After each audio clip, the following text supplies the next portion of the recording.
Boa noite a todos. Desculpem. Bom dia a todos. Eu gostaria de relembrá-los que a nossa avaliação, que foi entregue por vocês, será devidamente corrigida e entregue na semana que vem, provavelmente, e que nós vamos dar seguimento à aula, agora ultrapassando a primeira etapa, que era, na verdade, a questão relativa ao processo civil internacional. Quando vimos a análise do processo civil internacional, nós já anotamos que esta disciplina de direito internacional privado está estruturalmente vinculada ao sistema de direito interno brasileiro. Por isso, a utilização do CPC. O CPC, na verdade, é o código que estabelece o processamento internacional de competência e jurisdição do juiz brasileiro, como vimos. Enquanto que, sucessivamente, nós analisamos as questões vinculadas à cooperação jurídica internacional, onde analisamos a questão do auxílio direto, das cartas rogatórias e da homologação da sentença estrangeira. Todos estes elementos vão compor, então, o primeiro quadro das necessidades do direito internacional privado, à medida em que, a partir do momento em que nós definimos o juiz e estabelecemos as regras processuais em relação ao processo internacional, sobremaneira quando ele tem exatamente esta conexão interespacial, nós estamos, na verdade, estabelecendo as regras básicas para a fruição do que chamamos de direito internacional privado, ou seja, a disciplina jurídica que regula o estabelecimento e a seleção das regras jurídicas a serem aplicadas nos conflitos internacionais de natureza privada.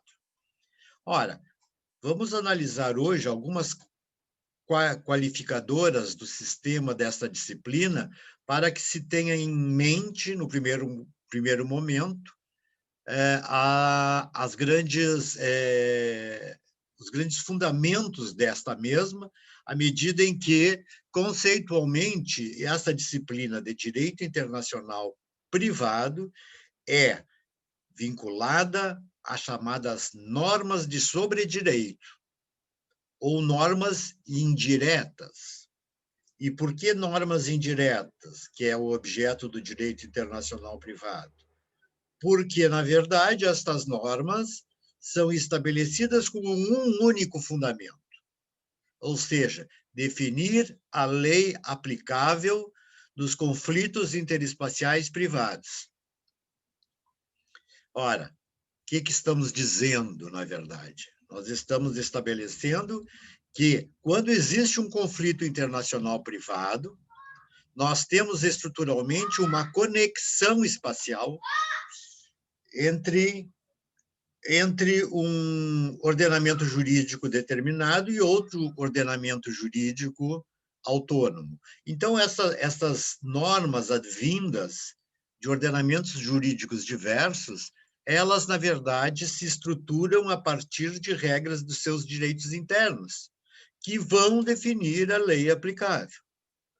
Portanto, o objeto do direito internacional privado é estruturalmente a resolução do conflito de leis no espaço. Entre um cidadão brasileiro e uma empresa alemã, por exemplo, se estabeleceu um contrato de representação. Este brasileiro, que passa a ser, então, a partir da celebração do contrato, representante comercial da empresa alemã, estabelece uma relação jurídica já de cunho internacional. Todos sabemos. E agora, vamos imaginar o prosseguimento desta relação jurídica, vamos imaginar, de uma tentativa da empresa alemã em rescindir este contrato imotivadamente. Por certo que a reação do titular da representação, que é um brasileiro, será no sentido de impedir a resolução do contrato ou justificar a desnecessidade de resolução do contrato. Imaginem-se que, ainda assim, a empresa alemã promova a rescisão contratual. Ocorre que o representante deixou, neste período, de receber determinadas comissões ou determinadas vantagens que estavam estabelecidas contratualmente. E, evidentemente, no momento em que se considera prejudicado, vai procurar o seu advogado, que lhe vai estabelecer que trata-se de um conflito interespacial privado entre o direito brasileiro e o direito alemão, e que este conflito há que ser resolvido à luz do direito brasileiro, que vai definir que a lei a ser aplicável na hipótese será a lei do local em que foi celebrado o contrato, ou onde foi firmado o contrato. Ou seja, se o contrato foi assinado no Brasil, certo? Nós teremos a inserção do direito brasileiro como declinável, competente para tanto. Se foi o contrato assinado na Alemanha, é o direito alemão que vai regular a relação jurídica respectiva. Assim sendo, esta conexão interespacial, de qualquer forma, vai estabelecer a necessidade de justificar-se, de ponderar-se, de qual a lei aplicável. Eu não estou aqui preocupado em resolver o conflito propriamente dito, na questão meritória. No mérito, o que eu vou discutir, eventualmente, é se havia ou não havia razão para a empresa rescindir o contrato. Se era ou não caso de rescindir o contrato. Ou, se rescindido o contrato por liberalidade da empresa alemã, se ele pagou a indenização correspondente ao seu representante. Ora, todas essas colocações de natureza meritória, de mérito, na verdade, são questões de segundo plano, porque o primeiro plano, e esta é a função do direito internacional privado, é exatamente definir qual das duas regras jurídicas serão aplicáveis. E ponto. Por isso, denominamos de direito ou regra de direito indireta, ou regras de direito ou de sobredireito. Assim sendo, o que nós temos como fundamento estrutural do direito internacional privado é qual a ordem jurídica será aplicável nas relações privadas.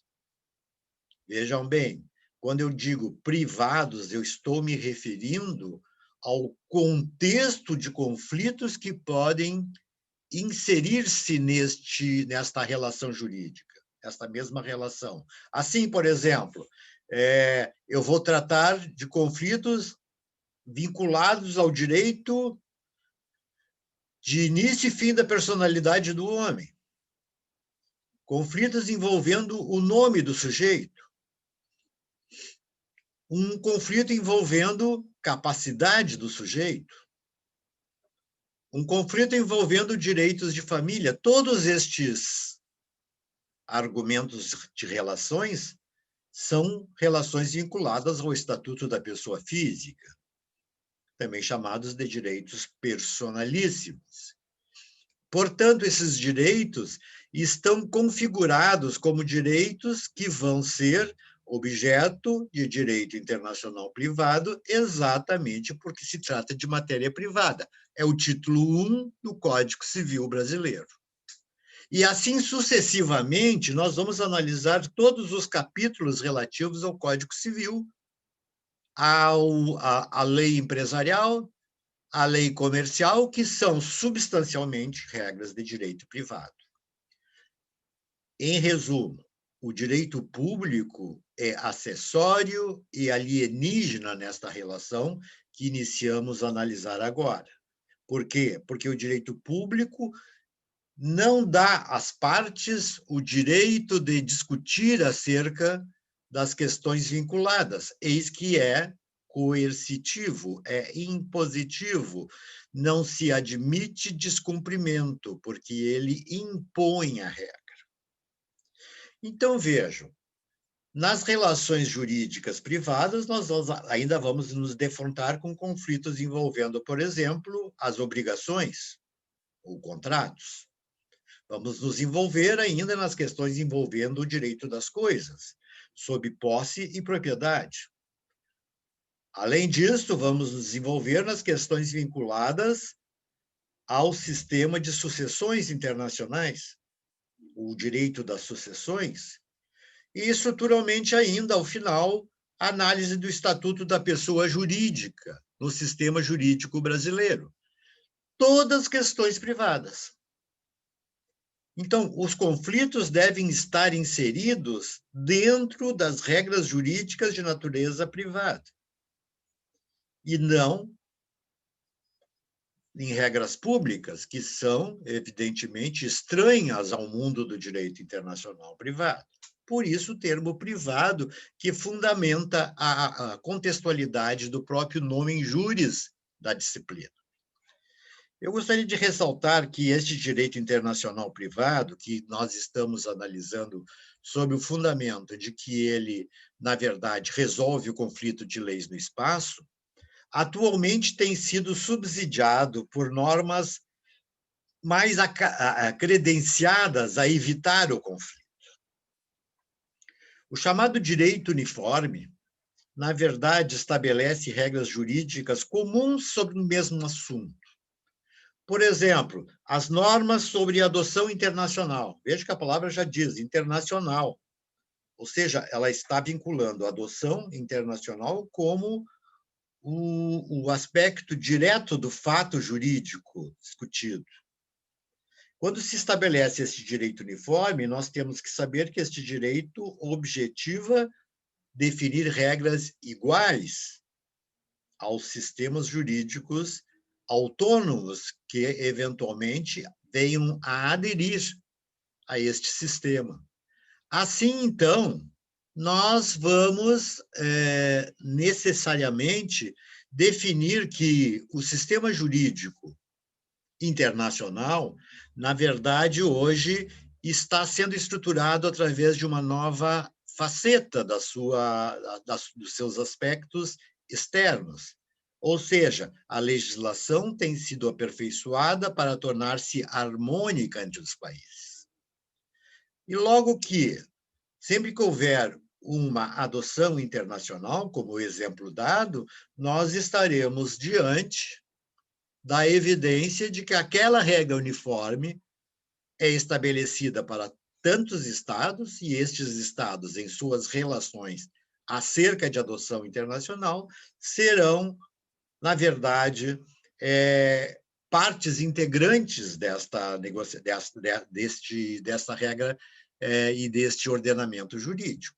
Ordenamento jurídico que se coloca dentro de uma opção que evita, portanto, o conflito de normas de direito autônomo, certo?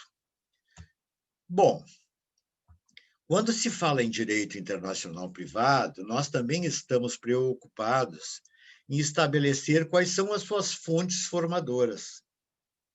E quando eu digo que o direito internacional privado é direito interno com efeitos externos, eu estou dizendo que todas as regras condicionadas àqueles que estão submetidos à legislação brasileira, sejam brasileiros, sejam estrangeiros, aqui residentes ou domiciliados, né, estas regras, na verdade, se estabelecem em fundamento e em quantidade à medida em que elas necessitam de um apoio legislativo que lhe dê amparo, todas de direito interno.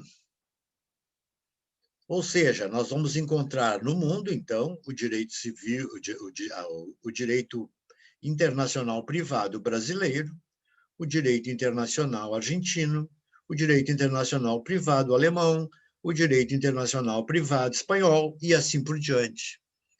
A nós não compete analisar as relações entre um direito e outro. Eu não quero saber da relação do direito brasileiro com o direito alemão.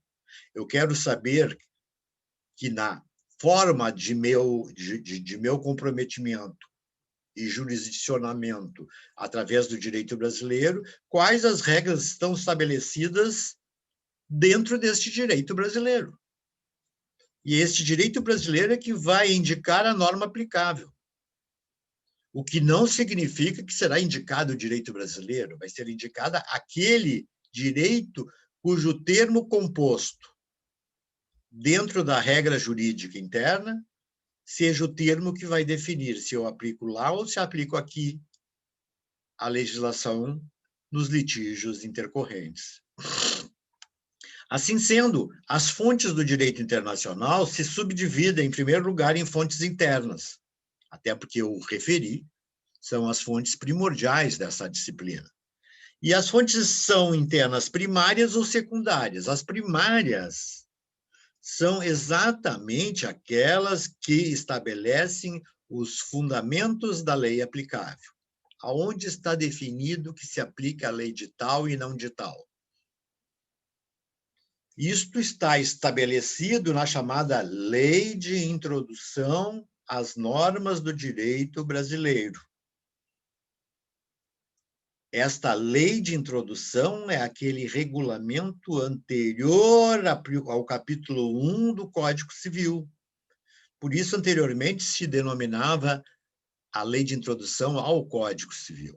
A partir de 2010, passa a ter essa nova nomenclatura, Lei de Introdução às Normas do Direito Brasileiro. Vejam, sobre todas as normas do direito brasileiro. Então, quando eu falo da lei de introdução, eu estou falando da forma pela qual se aplica a lei brasileira. E aí vejam a importância da lei de introdução. E eu tenho consciência que muitos professores de direito civil, quando iniciam o lecionamento da sua disciplina, eles esquecem a lei de introdução.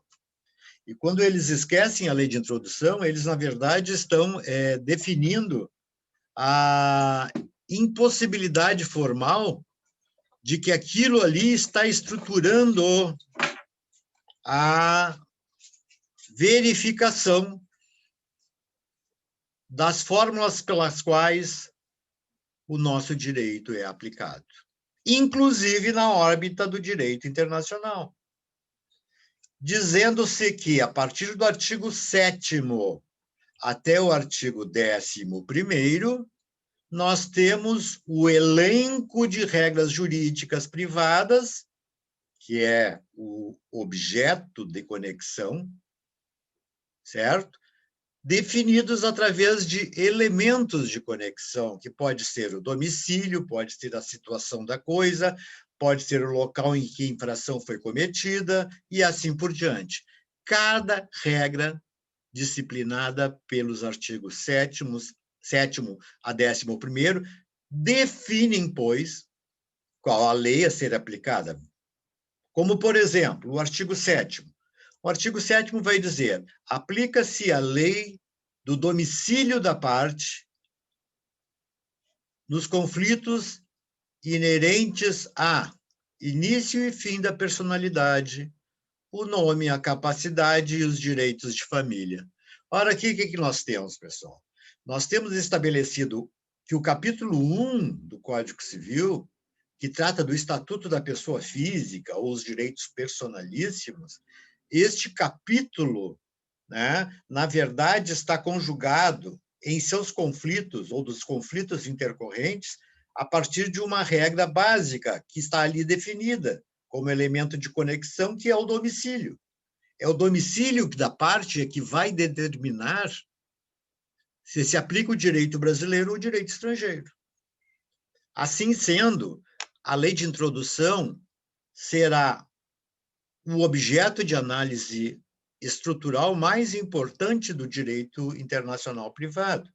Até porque quem conhece a lei de introdução e seus dispositivos acerca das regras de direito internacional privado tem, evidentemente, consciência de seu conhecimento pleno acerca da sua aplicabilidade. E vejam que esta aplicabilidade, ok? Ela se faz à medida dos casos que vão sendo contemplados na esfera dessa conexão interespacial, ok? No segundo plano, nós temos também como fonte primária o costume interno. O costume interno é aquela soma de praxes e de hábitos costumeiros que o cidadão, a empresa, a estrutura inteira de um Estado desenvolve através desta mesma praxe com sentido de obrigatoriedade. Por que obrigatoriedade? Porque ela foi objeto de concordância por todos. A norma consuetudinária, por ser oral, no entanto, tem que ser comprovada, diferentemente da norma escrita, como a lei de introdução, que é escrita e, portanto, traz maior segurança jurídica às partes. Seja como for, o costume interno, certo? Diante de eventual inexistência de regra na lei de introdução, ele vai subsidiar e vai implementar a relação jurídica através da indicação da lei aplicável pelo modus agendi que utilizou. De qualquer sorte, essas são as fontes primárias, ou seja, aquelas que os juízes vão definir a sua fundamentação jurídica para dizer é esta regra e não é esta regra. É o direito X ou o direito Y, é o direito do Estado A ou o direito do Estado B. Esta primeira atividade do juiz, a quem compete delimitar a aplicação de regras jurídicas sobre o caso posto. Assim sendo, essas regras internas também podem ser denominadas de secundárias. E as regras secundárias, elas, na verdade, são regras que vão vincular-se como auxílio à fundamentação da lei e do costume. Ou seja, são elementos que são extraídos da aplicação estrutural e prática dos sistemas e que foram manuseados através dos tribunais, pela jurisprudência, ou que foram objeto de teses jurídicas através da doutrina. Então, a jurisprudência e a doutrina, num segundo ponto, elas funcionam como auxílio indispensável, não só pela omissão ou inexistência de regra jurídica, mas para a complementação dessas regras jurídicas.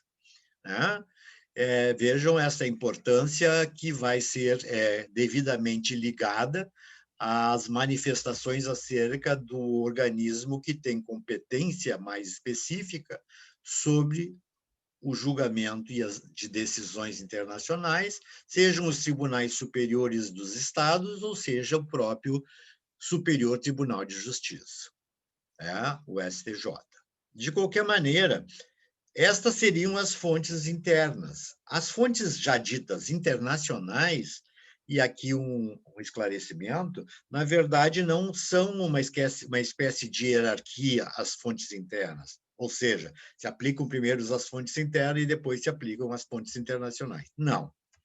Veja um exemplo do primeiro caso de fonte internacional, que são os tratados internacionais. Quando se fala de um tratado internacional, nós estamos, na verdade, estabelecendo uma regra indiscutível de unificação, de harmonização, de credenciamento linear de decisões acerca de acordos formalizados entre Estados, no sentido de dar a um determinado instituto do direito privado uma devida fórmula de unificação, uma devida fórmula de aplicabilidade.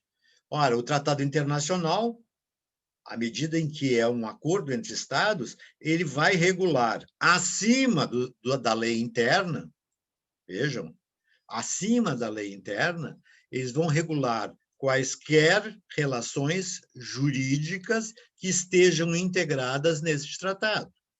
Se eu falo que esse tratado regula a ação de alimentos, ou os alimentos em geral, eu estou dizendo que este tratado internacional, na hipótese de um conflito entre dois países que ratificaram um tratado acerca de alimentos e que, portanto, harmonizaram as suas regras jurídicas, vão ser objeto de aplicação direta do próprio tratado, espargindo ou excluindo, na verdade, a existência de um conflito de leis no espaço. Eu não vou me preocupar em aplicar a lei de A ou a lei de B, a lei do Brasil ou a lei da Alemanha. Eu vou me preocupar em estruturar aquele acordo elaborado entre o Brasil e a Alemanha sobre alimentos, porque ele tem preferência hierárquica sobre as leis internas. Então, o grande fundamento do Tratado Internacional é estabelecer, acima de tudo, a descaracterização do conflito legislativo, excluindo a necessidade de escolher-se a lei aplicável, porque a lei aplicável na hipótese é o próprio tratado que foi negociado com as partes envolvidas neste conflito, certo? No segundo plano, nós temos as decisões dos tribunais ou das cortes internacionais. Evidentemente que essas decisões das cortes internacionais, elas têm um fundamento importantíssimo dentro da esfera da escolha da lei aplicável. Portanto, a jurisprudência emanada desses tribunais, ou mesmo das cortes arbitrais, elas têm um papel que vai ser preponderante para fundamentação de uma opção por uma determinada lei aplicável. Ora, é claro que a manifestação judicial ou arbitral, ela tem um cunho de vínculo, ou de pseudos vínculos, com a questão posta, mormente quando ela se tratar a respeito específico de lei aplicável. Por outro lado, nós temos que falar do costume internacional, como falamos do costume interno. O costume internacional é caracterizado, basicamente, através da elaboração de uma longa negociação, entre aspas, essa negociação, mas um grande ajuste entre as pessoas, entre os sujeitos, entre as empresas, no sentido de consolidar uma regra jurídica de natureza oral ou verbal, como quiserem, certo? No sentido de definir aquela regra reiterada como obrigatória, certo? Porque foi considerada uma regra adequada e adaptada ao sistema de inúmeros estados ou até mesmo toda a coletividade internacional. Vejam que a característica do costume dito internacional decorre ou determina-se a verificação de que a adesão a este costume é tão contemplativo e tão intenso ao ponto de demonstrar que aquela regra é mais do que uma regra legislativa propriamente dita. Por quê? Porque ela foi admitida, ela foi determinada, ela nasce da experiência, da praxe, da verificação de que aquela regra é boa e que aquela regra, então, só após torna-se obrigatória. Por isso que a chamada regra imperativa de direito internacional geral, ou a opinio juris, é, na verdade, uma consequência natural desta obrigatoriedade que nasce pela força do uso, pela força do costume, pela força da reiteração de práticas. Portanto, ela vale mais do que propriamente um tratado internacional. Inclusive derrogando tratados que disponham de forma diversa, ok? Temos ainda também para comentar com vocês o papel da jurisprudência e a doutrina, aí no caso internacional, que tem o mesmo fundamento estabelecido para as fontes internas, né, e secundárias. Ou seja, tanto a jurisprudência quanto a doutrina são elementos também imprescindíveis ao entendimento e à fundamentação das regras de direito internacional privado, à medida em que o juiz se subsidia, né? Ele suplementa e ele condiciona a sua aplicação àqueles excertos jurisprudenciais ou de doutrina que são admissíveis pela força com que demonstram a sua inserção no caso concreto. Ok? Então, assim sendo, pessoal, no primeiro patamar, a lei de introdução e o costume interno. No segundo patamar, dentro das regras de fontes de direito interno, a doutrina e a jurisprudência. Nas fontes internacionais, os tratados, as decisões internacionais, o costume internacional, a doutrina e a jurisprudência. Vamos abrir um parênteses para falar um pouquinho mais sobre o costume internacional. Pessoal, vocês verificaram a importância do costume internacional e o seu papel preponderante como regra a ser adotada, inclusive violando eventuais tratados internacionais. E eu gostaria de me referir a uma regra específica chamada lex mercatoria. A lex mercatoria, que é, na verdade, a norma reguladora do direito dos comerciantes ou do direito do comércio internacional, ela se sedimentou, basicamente, no costume internacional. Ela nasce das práticas comerciais existentes desde a Idade Média. Ela trata de regulamentos que estabelecem, por exemplo, um contato entre um vendedor de bacalhau da Noruega e um comprador deste mesmo bacalhau da Itália. Ora, este empreendimento, esta viagem de trânsito entre Noruega e Itália, na verdade, já encontrava nas mais priscas eras um elemento de bloqueio grave, como o bloqueio idiomático, o idioma era um bloqueio de sistemas jurídicos, um bloqueio de culturas e um bloqueio de expressões. E, na verdade, o que nós temos é que, então, esta lex mercatoria foi sendo empreendida através de rudimentos de relações que se estabeleciam desde a gestualidade, os gestos, a partir de, então, de sons ou de determinações colocadas ao nível de entendimento para os menos conhecedores da prática e que vão ser, então, colocadas com um efeito quase que obrigatório para esses comerciantes.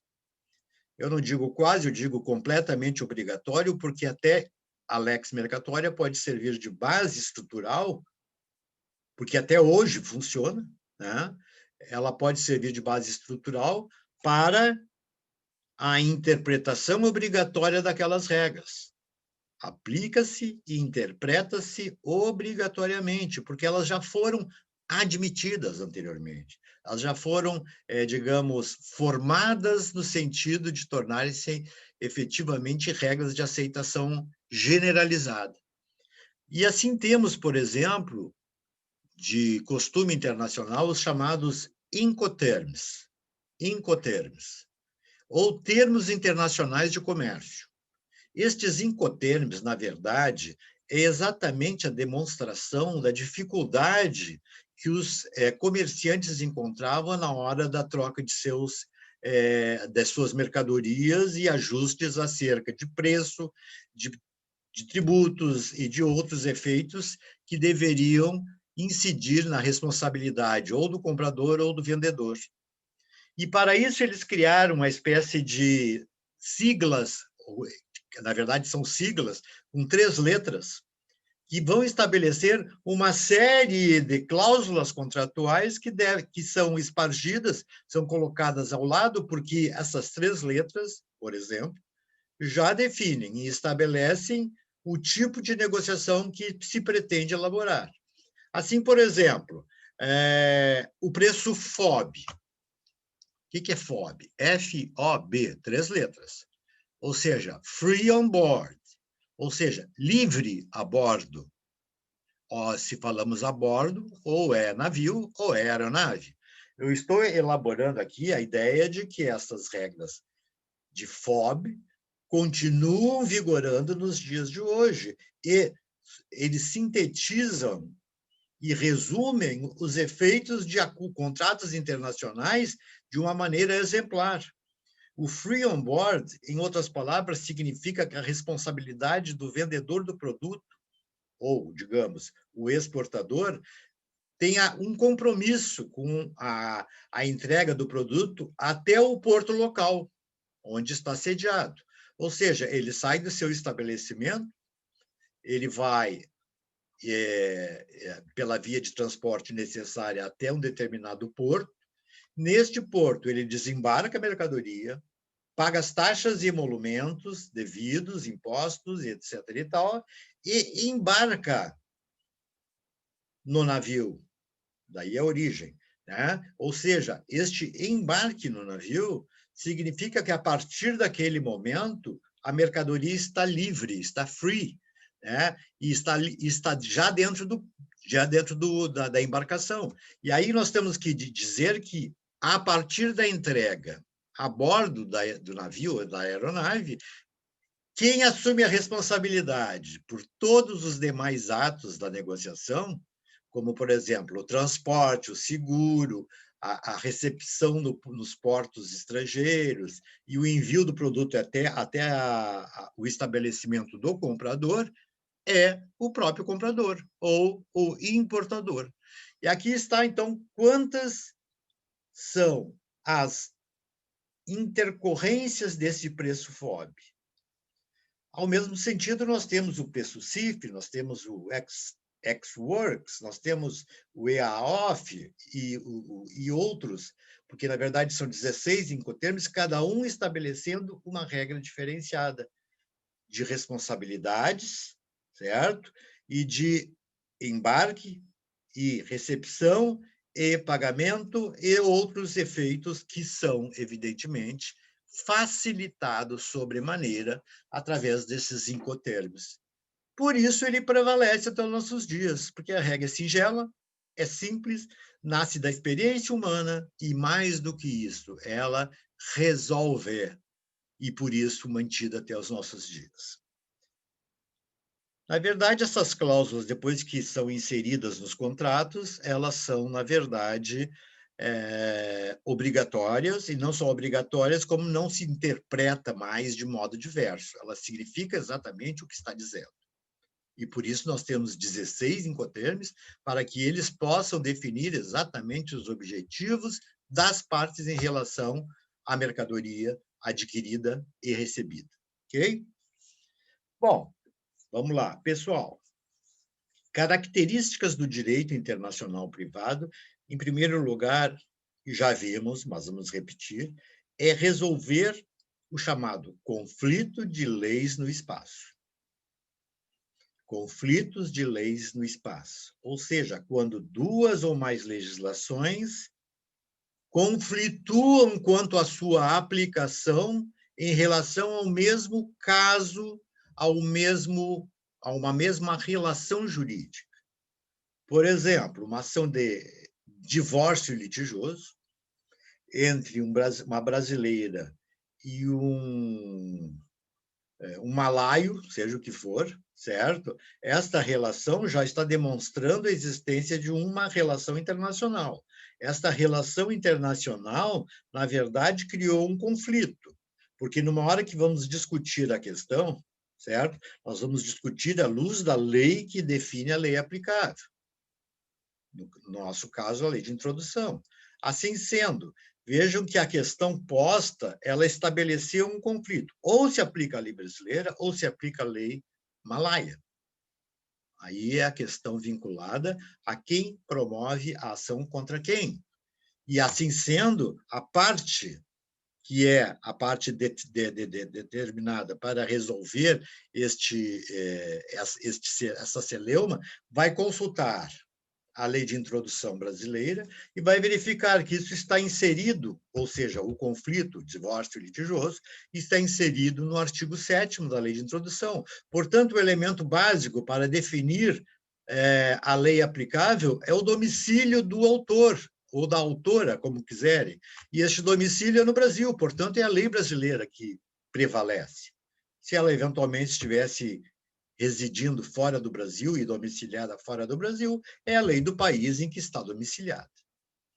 Vejam como é sintética, é um elemento de conexão, no caso, o domicílio, e um objeto de conexão, que é a matéria jurídica posta, no caso, o divórcio, que é a matéria do artigo 7º, porque configura-se como direito de família, ok? Só para esclarecer a você, quando a gente pretende definir a lei aplicável, né, nós temos que analisar lá na lei de introdução os artigos entre o 7º e o 11º. Trabalho que nós faremos a partir da próxima aula. Ok, pessoal? Muito obrigado. Outra questão importante também, qualificadora do Instituto do Direito Internacional Privado. O que é elemento de estraneidade ou elemento estrangeiro? Nós só vamos aplicar o direito internacional privado quando houver um elemento estrangeiro. Ou seja, algum designativo da relação jurídica posta que vai ser crucial para definir que existe este elemento estrangeiro que vai definir a aplicação do direito internacional privado. Assim, o domicílio do réu é nos Estados Unidos. Se o domicílio do réu é nos Estados Unidos, se a matéria é direito de família, nós temos que saber se este réu, né, na verdade, é o responsável pela ação a ser interposta, mas se ele tem um domicílio nos Estados Unidos, o próprio direito brasileiro vai dizer que o direito americano é que se aplica, o domicílio da parte. O pagamento de uma obrigação contratual no Chile, o não pagamento vai envolver um conflito em que vai incidir a regra de um outro país, no caso o Chile. Ou as garantias prestadas ao negócio que são vinculadas à Argentina.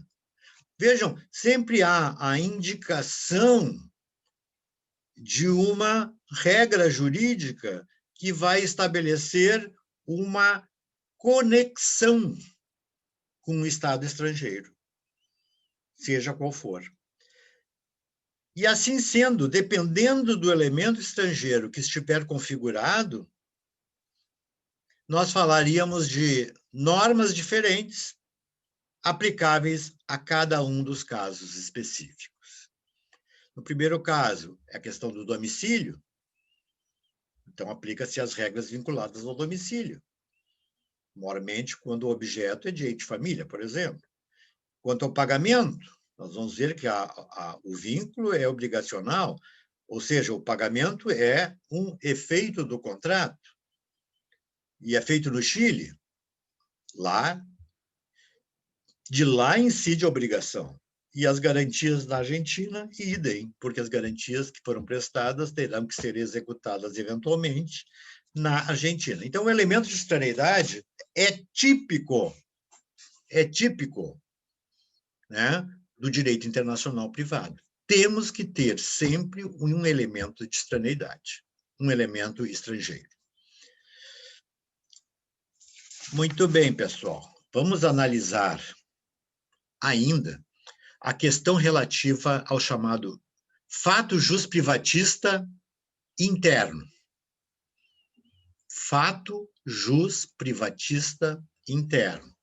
Ou seja, qual é o fato privado que foi violado? Foi o contrato? Foi a sucessão? Foi as relações de partilha de bens? O que foi determinante para a incidência de um ramo do direito privado, por isso jus privatista, certo? Ou seja, é o direito civil ou é o direito empresarial que se aplicou? O direito estrangeiro é alienígena na relação do direito internacional privado. Ele não adentra nas nossas regras. E eu não posso regular o direito público através do direito privado. E assim nós temos que, por exemplo, se um argentino quiser tirar uma carteira de identidade, desculpem, a carteira de motorista. Se o argentino quer tirar essa carteira no Brasil, pode, não pode? Vamos imaginar que não possa. Está proibido o argentino tirar a carteira de motorista no Brasil. Ora, este fato que pode vincular um conflito, certo? Porque ele quer tirar e a lei impede. Mas veja que essa lei que define que ele não possa tirar a carteira aqui não é regra privada, é uma regra pública. E sendo regra pública, ela é coercitiva, e sendo coercitiva, ele não pode deixar de aplicar aquilo que a lei brasileira diz. Ora, então vejam, não há um substrato de natureza privado, há um substrato apenas de direito público. Assim, as regras de direito internacional privado não se aplicam. Então, temos que analisar ou qualificar os institutos que nós nos deparamos para saber se ele tem um elemento de extraneidade, se ele é um fato justprivatista de direito interno, né? É justprivado, mas é público, né? É privado em relação ao cidadão, mas veja, ele se debate com uma norma de direito público, e essa norma de direito público é uma norma que impede a aplicação do direito privado. Muito bem, então nós temos o quê? Um ato justprivatista, que é o ato privado, interno, uma conexão internacional com outro Estado, e, finalmente, um elemento de extraneidade que compõe o tipo jurídico da relação jurídica a ser questionada.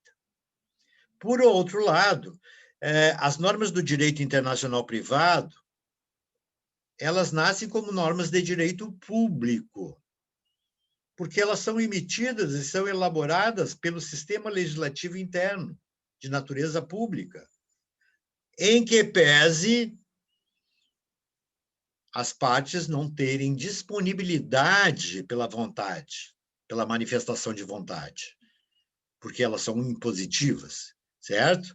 Agora, só haverá, de fato, um fato justprivatista em relação às relações privadas quando eles incidirem sobre um elemento de extraneidade, certo?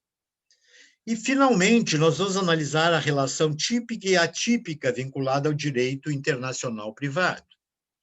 Uma relação típica é aquela que se estrutura quando não envolve um conflito de leis.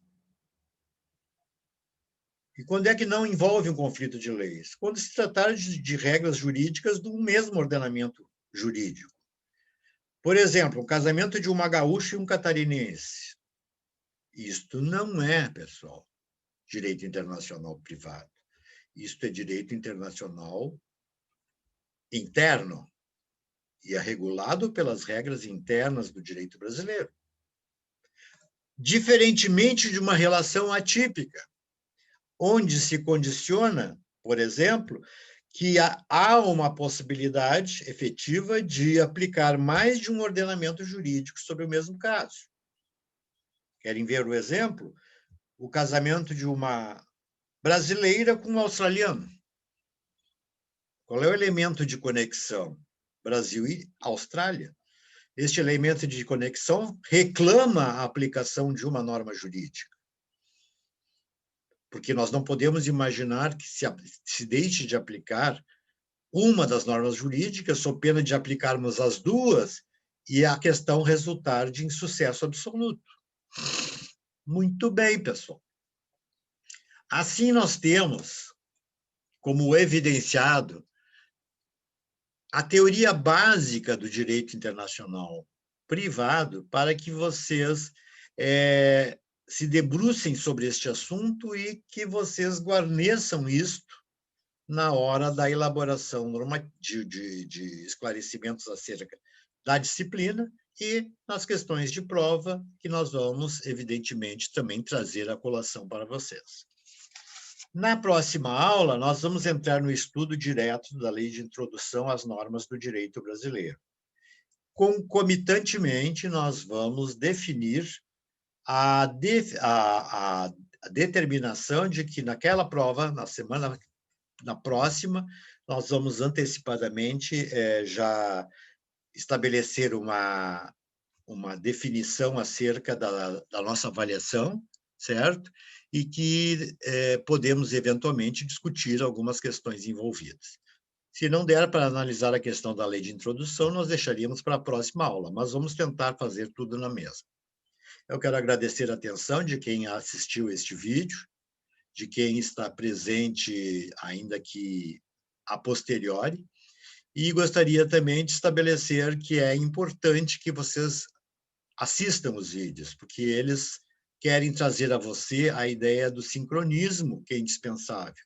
Felizmente, aqui nós não temos condições, como hoje ocorreu, de sequermos debater algum assunto que, eventualmente, vocês pudessem trazer à tona. Essa situação é difícil, é complexa, mas eu gostaria que a gente pudesse redefinir isso. Estou ainda solicitando, a pedido da direção, que vocês não deixem de analisar a avaliação de disciplinas conforme solicitado para os devidos fins. Por hoje, eu agradeço e peço a todos que todos tenham um excelente fim de semana, aproveitem o feriado e usufruam deste momento de um pouco de paz, quem sabe. Muito obrigado e até a próxima aula.